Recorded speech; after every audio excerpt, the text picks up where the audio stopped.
I pledge allegiance to the flag of the United States of America and to the republic for which it stands, one nation, under God, indivisible. Oh man, I want to listen to this tune. Justice. But I can't because we got some breaking news. Another victory for the Republic, folks. Naughty little boys. Oklahoma has declared its sovereignty. That's right, it's broken away from the federal government. Yes. Introduced by a Republican. Yes. Okay?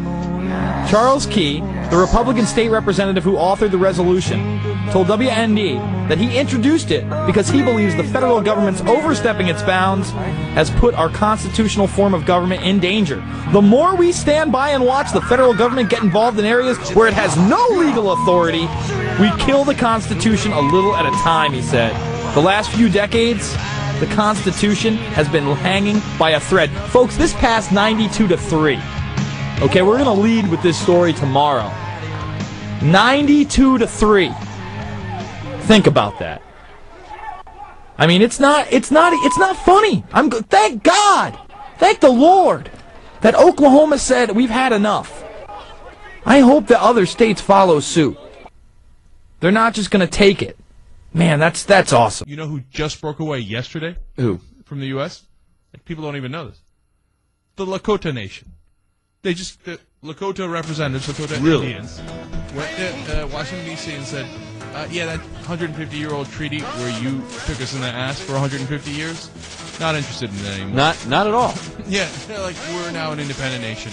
And Nebraska, Wyoming, North Dakota, there's 5 states, not the whole 5 states, obviously, but Lakota tribes within those states are now a separate nation, and you didn't follow any of your treaty obligations anyway, so obviously we don't have to follow ours.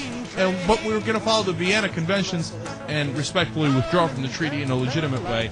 And by the way, and this is great, and this is why it might become a serious issue, there will be no taxes in the Lakota Nation. Nice. So, all of a sudden, a lot of conservatives just became Lakota Indians. That's right.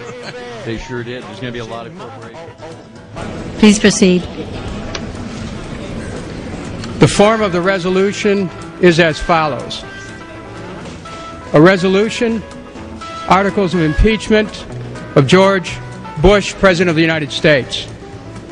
Resolved, that President George W. Bush be impeached for high crimes and misdemeanors, and that the following articles of impeachment be exhibited to the United States Senate.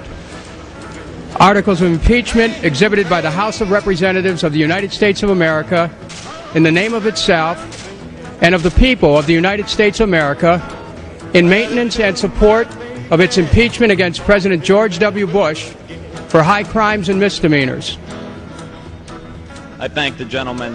I rise in opposition of this bill, but I would like to clarify something. We're not trying to scare kids. This president's foreign policy is what's scaring the kids of this country. And that people have said today, why are people believing this? Why are people believing this big internet hoax? Well, it's the same people that told us Saddam Hussein had something to do with 9/11. Same people that told us Saddam Hussein had weapons of mass destruction. Same people that told us we were going to be able to use the oil for reconstruction money. Same people that told us that we'd be greeted as liberators, not occupiers. Same people, same president that told us the Taliban is gone. Same president that told us that Poland is our ally 2 days before they pull out. Same president that tells us Iraq is going just great. Same president that tells us the economy is going just great. Same people that told us the tax cut was going to create millions of jobs. Same people that told us that the Medicare program only cost $400 billion when it really cost $540 billion. So please forgive us for not believing what you're saying. Please forgive the students of this country for not believing what you're saying. Not one thing about this war that has been told to the American people or that has been told to these college students has been true. Not one thing. Bremer says we need more troops. The Pentagon says we need more troops. And this president can't get them from the international community. There's only one option left. Let's be honest with the American people. I yield back the balance. We have lived as if in a trance. We have lived as people in fear. And now, our rights and our freedoms in peril, we slowly awaken to learn that we have been afraid of the wrong thing. Therefore, tonight have we truly become the inheritors of our American legacy. For on this first full day that the Military Commissions Act is in force, we now face what our ancestors faced at other times of exaggerated crisis and melodramatic fear-mongering. A government more dangerous to our liberty than is the enemy it claims to protect us. The most vital, the most urgent, the most inescapable of reasons. In times of fright, we have been only human. We have let Roosevelt's fear of fear itself overtake us. We have listened to the little voice inside that has said, the wolf is at the door. This will be temporary. This will be precise. This too shall pass. We have accepted that the only way to stop the terrorists is to let the government become just a little bit like the terrorists. Just the way we once accepted that the only way to stop the Soviets was to let the government become just a little bit like the Soviets. Or substitute the Japanese, or the Germans, or the socialists, or the anarchists, or the immigrants, or the British, or the aliens. The most vital, the most urgent, the most inescapable of reasons. And always, always wrong.